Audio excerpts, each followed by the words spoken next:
Hello, people who are scared, people who are terrified, people who are ready to hear what is considered by some to be the scariest story ever written.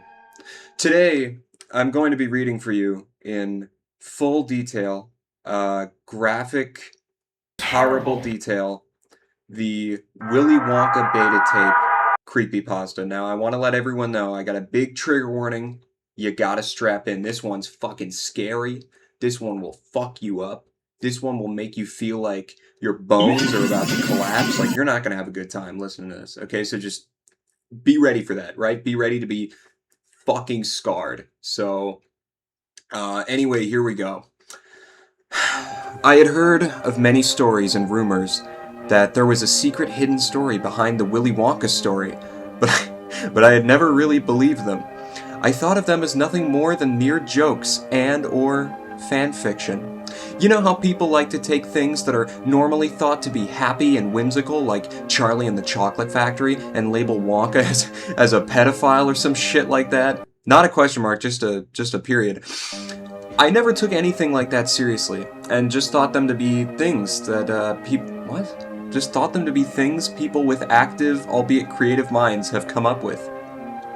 To me, the Wonka story was nothing more than a happy and innocent story made for children to enjoy. At least, that was what I thought, until the day I decided I would actually find a way to find out for myself. I decided to mail someone who was once acquainted with Doll. I was told not to give anything about this person away, just to see if any of this was true.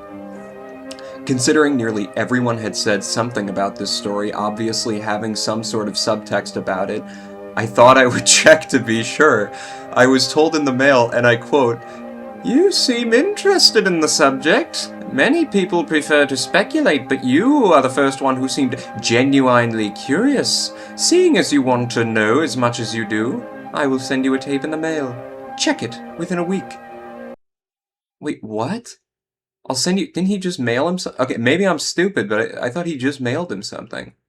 I don't know. It was a couple of days or so later when the tape finally arrived, but our records don't show from where.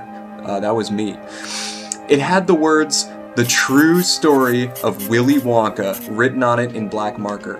The only other words on it were a copyright dated 1963, a year before the book had come out. Whoa. At first, I thought this was strange, considering VHS tapes were not around. Were not around back then. They invented VHS tapes? Then it occurred to me that it was possible it had been on film and put on tape later. Ah, I see, okay. So I stuck the tape in and played it, after rewinding to make sure, yes. It started out a bit odd. For one thing, it immediately went into the title, taken directly from the first edition book cover, with no fade. It just sort of popped in, causing me to jump. What also made me jump was what came after that. The delayed yet abrupt appearance of the music, which was loud and sounded like some fast, angry jazz music. Yeah, it's like, you know, I got my heart going at the jazz rate. Anyway, it went on to the credits and showed names I had never seen before. The only names I was able to recognize were Dolls, Patricia Neals, and some guy named John Black. Uh-oh, that's... If someone's got the last name Black, you know it's fucking bad news. It kept looping back to the name of the animation checker about 15 times. What's the name of the is that the guy? I genuinely thought there was something wrong with the tape. Right as I went to take it out, it popped immediately into the outside of the house of the buckets with the camera zooming in. The art style was really weird. It was black and white and had an odd misty/cloudy look about it, crosshatched. There was a deep male voice that seemed most likely to be the narrator, but his voice was in horrible quality. It was muffled and at such low volume that I could barely make out a word he was saying. It seemed most likely to be the narrator? Was it narrating? That's what a narrator... I don't know. It cut inside the bucket's house, and the misty/cloudy look was even weirder here. The people moved all wavery-like, and wouldn't stop moving, much like those old Zelda CDI games. My boy! But the shading was crosshatched, which meant there was a lot of extra movement. Sometimes it was hard to make out what was going on. The characters behaved oddly. It seemed like Charlie was either gay or... Charlie was either gay or highly effeminate, as he spoke with a girly voice and spoke of his love for dolls and princesses.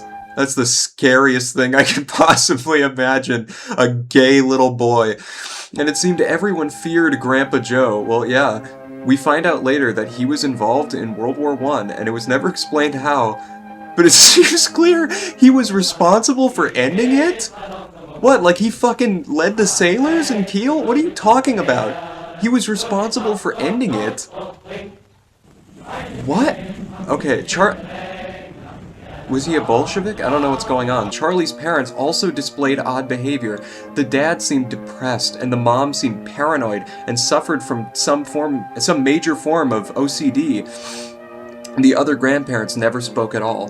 From here on, it is not too different from the book, except for the characters and the fact that Charlie sings songs about his dress he wishes to wear. Oh, so we're getting... Guys, is this about gender? The story about Wonka is also slightly different. Apparently, he is a Grinch and happened to appear out of nowhere, suddenly owning an impressive factory that no one saw built. See, I thought that was the story of Charlie and the Chocolate Factory. I could be completely wrong, but I thought that was the story. Seems here no one worked in his factory, nor did it ever have any problems causing it to shut down. But when Charlie finds the ticket, it happens halfway through the finding. What? It happens halfway through the finding? I have no idea what that means. Also, we don't see any of the other kids giving their interviews as they win, and the message on the ticket found in the book, or any other film adaptation, is absent. In fact, the ticket is blank. No mention of it being gold, but it's black and white, so it's hard to tell anyway. So anyway, the big day came and everyone... I love how these transitions are magnificent. So anyway... The big day came and everyone is waiting at the gate. It's very similar to the book version, except there are 6 kids and Charlie is wearing his dress, and the lines spoken by the people are slightly changed from the book halfway through. There are talks of Wonka being a Grinch, how his factory got there, and how they got made. How they got made? And there is a story about Prince Pondicherry's death, having died drowning in Wonka's chocolate palace. They talk about more stuff, but then it seems the wind picks up, drowning them out. Though nothing is ever seen blowing. There's just a sound effect of a howling wind. Oh, that's fucking scary. Then there are bells that chime for when it is time for the gates to open, just like the book. Surprisingly, I can hear it over the loud howling wind, but it hits me that the chimes are not church bells like the book describes. They're funeral bells. Very weird, but this is not the weirdest part. The weirdest part is Wonka himself. When the doors swing open, you can see a dark, shadowy figure stand at the doorway, and then Wonka comes out of the factory, hopping and prancing. He certainly does not appear human, though it is somewhat hard to tell due to the style of cross-hatching and the lack of color. Again, this isn't the weirdest part. The weirdest part is his eyes. He had a reptilian stare that quite literally sent chills down my spine. His hair kept moving, not because of the constant motion and cross-hatching, it just moved like he was underwater. Okay, the wind was even louder now, as he pranced and hopped down toward the gate. Once he arrived, he spoke strangely. He spoke. Strangely, I could hear his voice loud and clear, even though the cheering and talking from the audience was barely audible. His voice was high, like explained in the book, but not the kind of high voice I expected. He sounded... What? He sounded like Michael Jackson speaking seductively. As normal, the kids... Oh, God. As normal, the kids had to show him their tickets. Which he stuck down his pants? Then they walked inside? Okay, I think this guy just actually thinks he's a pedophile. He said at the beginning of the story, he was like, yeah, everyone thinks that Willy Wonka's a pedophile. I never got that vibe from Willy Wonka. This guy's just writing, this is just a Willy Wonka fanfiction where Willy Wonka is Michael Jackson and he's fucking kids. That's terrifying. Okay, it wasn't that different from the book, from here on, except when they... That exact line was in here. It wasn't that different from the book from here on, except when they started down the hallways, which looks like a demented Tim Burton-style artwork, okay? They kept getting more narrow and kept sloping down more and more the further they went. They also seemed to twist more as they entered each hallway. The weird part is that there's no dialogue here except for a line from Veruca about needing to use the loo, which her father tells her probably won't happen until the end of the tour. Well, you're in luck. There was also a slow rising of the howling winds from earlier. I found it strange that such a thing would appear inside the factory. They entered an even more twisted and loop-looking hallway with funeral bells chiming once again. The odd thing is that the art style once they entered this room had changed completely. While still remaining cross-hatched and wavery animated, it now fully looked like something Tim Burton might draw. Yeah? The narrator from earlier also returned, but he was somewhat clearer. I could tell it was the same voice clip from earlier, as I recognized a few of the same inflections. Bong hit transplant? Oddly, he didn't seem to have been talking about the buckets like I would have expected for the intro. Well, yeah, it's not the intro anymore. I still found him hard to make out, but I managed to catch a few words, such as Grinch, Wonka, and he went on to something about the Oompa Loompas. At this point, I had goosebumps. I actually did not want to know what he was trying to say here, but I was still very curious. Then everything got interrupted by a long message found on a black screen with white text. The writing was in another language. It looked like an odd mixture between Greek and Korean, but somehow managed to look like Blackadder ITC font. What? There was... What are you even describing? What? It looked like an odd mixture between Greek and Korean, but somehow managed... There was no sound at all here. Everything was in total silence, though the howling winds show up abruptly a couple minutes in, okay? I expected to return to the show here, but it went on a few more minutes before it returned back to the show. Okay. They continued to walk through the twisted halls, this one looking particularly messy with the shadowy figures of Wonka and the gang walking through. It changed to a side view, and everyone was still black and shadowy, and Wonka was still hopping down until an abrupt change as the funeral bells sounded again. Then he was walking slowly. The way he was walking reminded me... The way he was walking reminded me very much of The Undertaker from WWF. I don't know anything about wrestling, so I don't know how to envision this, but specifically in his Ministry of Darkness days. Other than the obvious, what was also freaky about it was the fact that it happened abruptly with no transitional frames. There was again no dialogue aside from one of the kids, I assume a girl, saying, "I don't like this, Daddy!" Suddenly they walk through into the chocolate room. No door or entrance, they just walk in. All sound is gone, and each one that actually shows up is distant and echoey. When they get there, it starts to get really strange. The room looks eerily identical to the one in the 2005 Tim Burton film adaptation and is not crosshatched, but in what looks like a black and white painting style.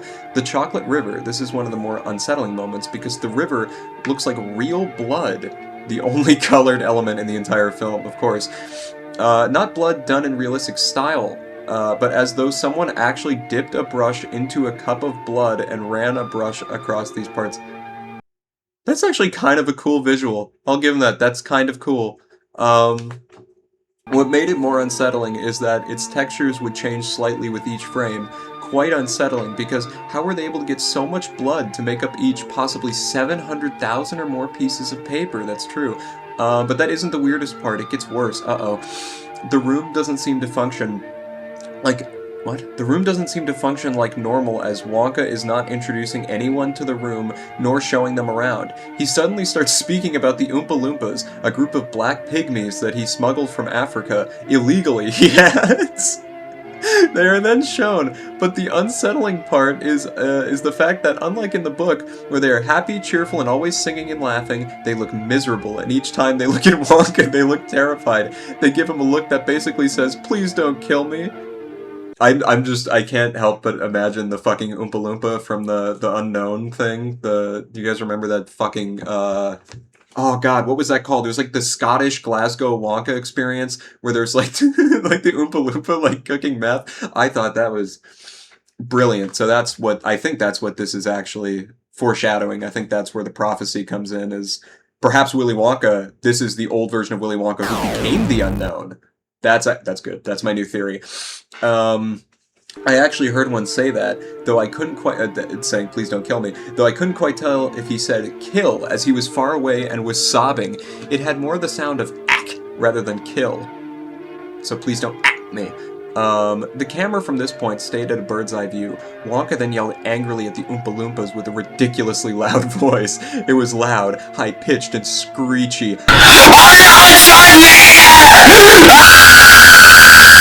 Then he turned... I just read the next line. Then he turned back to his guests and said... He turned back to his guests and said something about them that sounded so shockingly and despicably racist, but then it continued to get worse. By the end, what he had ended up saying about them was just plain abysmal, as well as slightly terrifying. I won't even repeat it. You haven't repeated anything. It was so bad that even a... It was so bad that even a white supremacist, S-U-P-R-E-M-E-S-T, would be offended by it. Now, I am also not that super sensitive, politically correct type that thinks blacks can do no wrong. Not racist either, but even I was distraught about what he had said. The salts were revealed to be racist, not surprisingly, but even they were offended.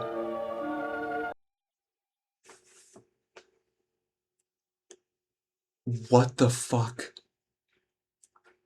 I think the best part is that he felt the need to include, I'm also not that super sensitive, politically correct type that thinks blacks can do no wrong. Like, those are the two, yeah, you can be horrific Willy Wonka racist, or you can think blacks can do no wrong. I think that might be the best passage I have ever read in a fucking story in my entire life. That's so good. That's so good. That's brilliant. Once again, we have another amazing transition to round out that section. Anyway, the old Viking boat arrived, but it had some odd reptilian designs about it. Uh-oh. The gang got in, and I heard Veruca saying, "Daddy, I want lots of things, but I do not want a dreadful boat like this." But that was all I could hear. The gang did talk, but their voices were drowned out by a group of crying Oompa Loompas and the overly loud sailing of the boat in the chocolate blood river. Now I'm just imagining Old Man River, like Paul Robeson just... But Old Man River... This is terrible. They ended up going through a dark tunnel, and it was very close to the one in the film with Gene Wilder. You know, that psychedelic tunnel ride? But I could barely make out what any of them were... as the style made everything look so convoluted. Veruca commented about her underpants being drenched in pee. Was another girl who spoke some of Violence lines from the film, like, "What is this, a freak out?" I was absolutely baffled as to who this was, though. I also noticed that Augustus was gone, though I assumed he fell into the chocolate river. Anyway, Wonka sang... How many of these are going to start with anyway? This is like Tom Myers saying, like, yeah, so I went ahead at... Anyway, Wonka sang his rowing song, like in the film, though he sang it close to how Marilyn Manson sang it, but with extra vibrato. I didn't know Marilyn Manson did that. The fast, angry jazz music from the intro shows up again. It seems odd and out of place. I kept seeing the letters JB pop up in the background. John Black? Is he self-hating? Is that what it is? And then the images became clear. Uh-oh. The background images show Oompa Loompas crying, and some are singing something in some kind of African language. Then Wonka's song starts turning into some kind of bizarre language. It sounded like some kind of Yiddish chant, until halfway through where it starts to have a slight hint of German in it. Is this about fucking, like, Jewish slave ships? Okay. His eyes get bigger, his mouth grows larger, and his teeth make a sudden change to being sharp and snake-like. Then it pauses right on his face for a few minutes, and the funeral bells return. The narrator from the beginning shows up again, but halfway through rather than starting out from the beginning. Yeah. His voice is now very clear. He mentions the Oompa Loompas being illegally smuggled from a deep, dark forest in Africa, and what peaceful lives they lived, but there was a shocking mention of horrid things Mr. Wonka did to smuggle them. Again, I will not repeat them. He is about to speak about what happened to them and how the factory got there, but immediately it skips to a room where I can barely make out anything going on. Had no one said anything about it, I would have never guessed it was the inventing room. Oh, God. From here on, it just keeps skipping to different rooms, a child disappearing each time. Here, however, it seems like no one knows how they disappear. The sixth child, I still don't know who she is, but I think I heard someone refer to her as Miranda, unless that was the name of one of the parents, who are mostly unnamed in the book, but I am pretty sure they were referring to this mysterious sixth character. At least she spoke when the name was said. But there were funeral bells here, so it was hard to hear if she responded to them. Anyway, the last room they appear in features Wonka making sick powder. The sixth girl does not seem... Okay, I'm sorry, wait, what is sick powder? If Wonka, like, has some sick powder, like he's a fucking, like, a skiing guy? The last room they appear in features Wonka making sick I'm just imagining Willy Wonka, like, skiing around and whipping Oompa Loompas in a fucking, like, scary cross-hatched animation. Oh, that's great. Okay. This sixth girl does not seem very pleased about it. Wonka gets extremely angry about this and shouts angrily right in her face. Once again, loud, screechy, and unintelligible. Piece of shit, cockle, big ass fuck! It even echoed through the room. Then the girl runs inside the door to where it's being made. Then it cuts to Wonka's face, slowly zooming in closer and closer. He has a huge, rapish grin about him.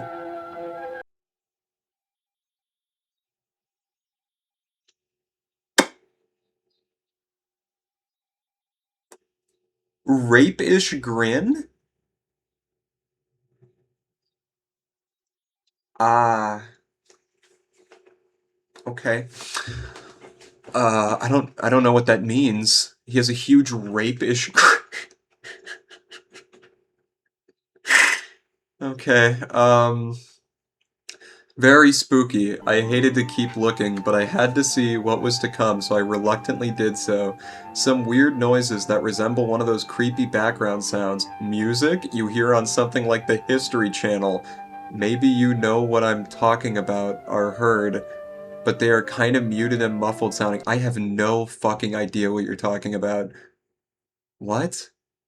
Creepy background sounds, music you hear on something like the History? Are you talking about, like, Ancient Aliens? Like, oh, maybe he's talking about, like, the violin, like, maybe that's, I don't know what he's talking about. Wonka's face, once it zooms closer, starts to show some disturbing texture that looks kind of reptilian. It appears his eyes are slowly getting wider, his pupils slowly morph into slits, and his teeth once again become sharp and snake-like. Then everything goes silent as the black screen with the white text appears once again, looking as last time half Greek, half Korean. Then Wonka began to chant something in what sounded like Yiddish. Okay, it was clearly a different chant than last time. Then it showed hints of German in it, albeit more so than last time. The text then flickered to an English translation. But it happened way too fast for me to stop and read it. Then it went back to where it was, and it was a still picture of the group standing around the room with nothing but funeral bells being heard. It lasted a few minutes. Then it started to go in motion again once the funeral bells sounded. I then heard someone shout, "So this is her name." Anyway, these two...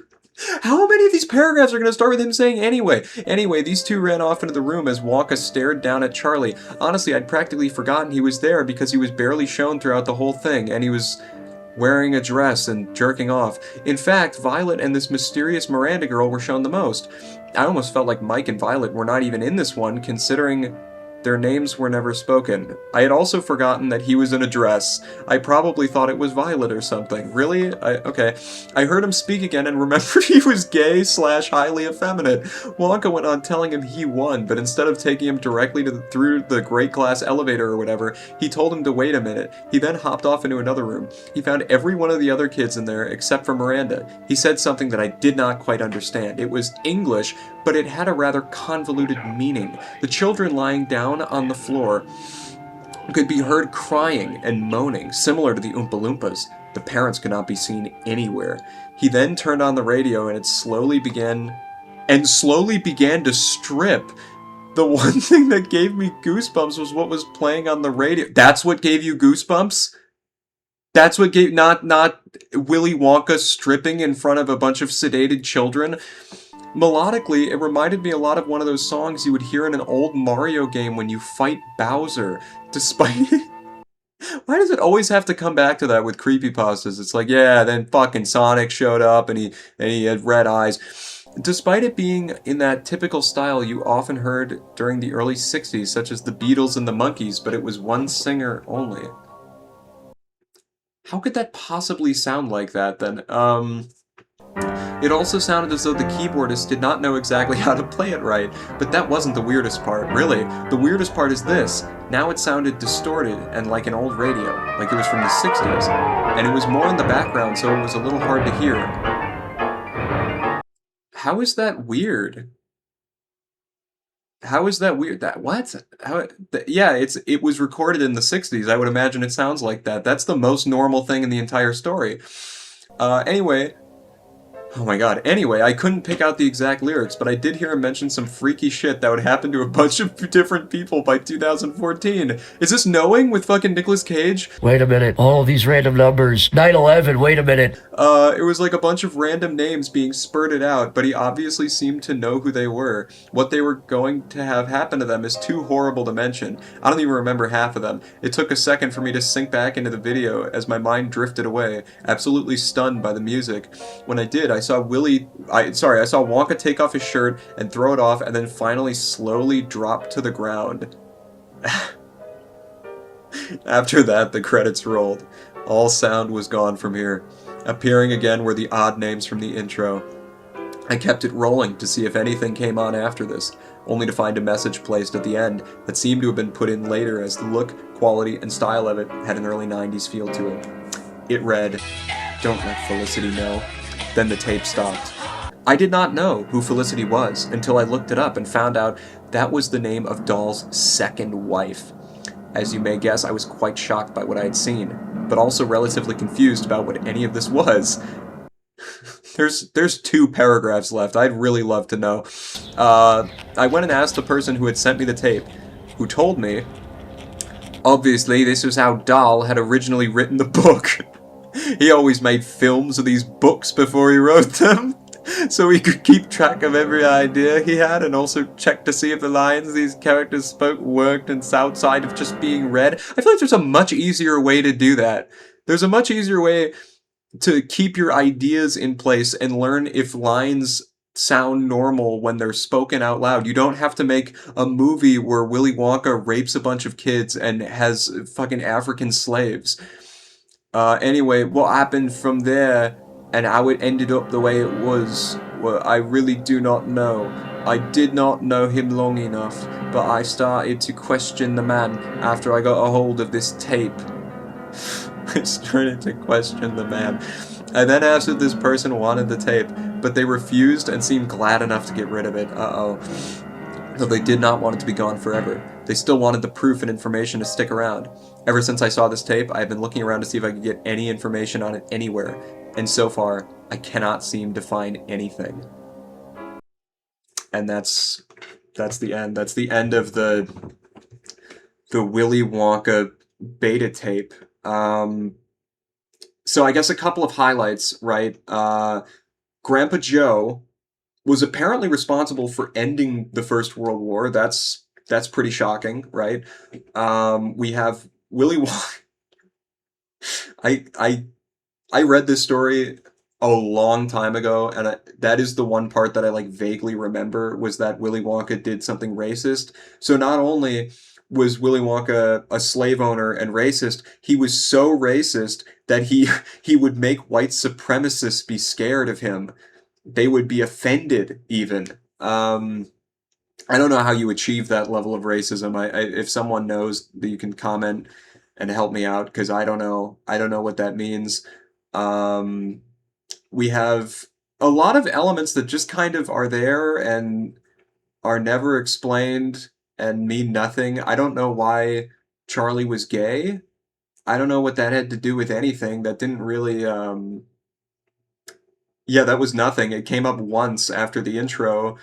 We have everyone being afraid of Grandpa Joe, which makes sense. I mean, he's a war hero, right? We love war heroes. Um, I don't even really know what to say about this. Like, I feel like this must be someone trolling. This cannot be real. Like, if someone actually wrote this and they were like, this is a fucking terrifying story that everyone's going to be scared of. It's written by Krasta. It's written by Krasta. Do you have daughter wives? Krasta. Do you have 8 posts? Wait, Krasta has other stories. Now, what I will say is, even if this was a joke, which I feel like it was, there are readings linked here.